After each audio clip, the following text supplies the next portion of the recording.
এটা কালিকা লগা পুখুৰী, হাবুং আৰু চাউলুং চুকাফা। ইতিহাসৰ পৃষ্ঠত লুকাই থকা চাউলুং চুকাফাৰ অস্থায়ী দ্বিতীয় ৰাজধানী হাবুং। 1240 খ্ৰীষ্টাব্দত চাউলুং চুকাফাই ইয়াত অস্থায়ীভাৱে 3 বছৰ কাল থকাৰ পিছত 1235 খ্ৰীষ্টাব্দত চৰাইদেউলৈ উঠি গৈছিল। টাই আহোম ধৰ্মীয় ৰীতি নীতি আৰু পৰম্পৰাৰে পূজা অৰ্চনা কৰা অসমৰ এক অদ্বিতীয় উপাসনাস্থলী হাবুং চাও চেং লেন। এই চেং লেনত লেংডন, লাংকুৰি, লাচিংফা, মচাই, মচাও, মকলং, স্বৰ্গদেউ চাউলুং চুকাফা আৰু উপৰিপুৰুষসকলক শ্ৰদ্ধা জনাই সেৱা ধৰিছে।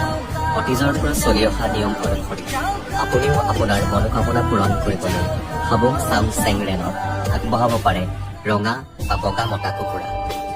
আজিও উত্তৰ পাৰৰ সেই কালিকা লগা পুখুৰীয়ে হাত বাউলি মাতি আছে সকলোকে।